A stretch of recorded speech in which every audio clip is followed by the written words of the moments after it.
Je reviens sur ce qu'on appelle l'écriture inclusive. Une façon de procéder, j'ai entendu ça tout à l'heure, enfin, plus ou moins, à la radio, c'est de faire travailler à l'allemande. Je veux dire, par exemple, on va dire un philosophe, une philosophe.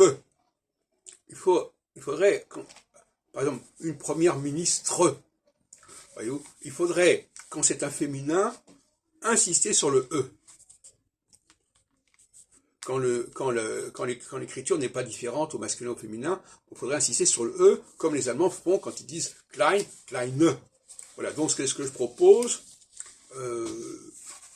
Quand c'est nécessaire, dans certains de cas en français, c'est nécessaire, eh bien, il suffirait de prononcer le E final de manière plus sonore et de laisser au masculin un E beaucoup plus muet, en quelque sorte. Voilà ce que je suggère au niveau linguistique. De manière générale, le français se caractérise par des marqueurs beaucoup plus subtils que dans d'autres langues. Par exemple, des prénoms. Prenons le cas des prénoms. Patricia, Daniela, Saskia, Larissa, etc. Tout ça, ce sont des noms en A qui marquent le féminin.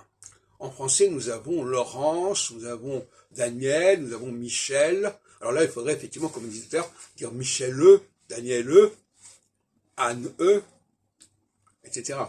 Mais c'est beaucoup plus léger que ce A, que je trouve insupportable dans la plupart des langues, que ce soit en hébreu d'ailleurs, ou en russe, ou en italien. Ça. En revanche, ce A, on ne le trouve pas en allemand ni en anglais, si ce n'est dans les prénoms.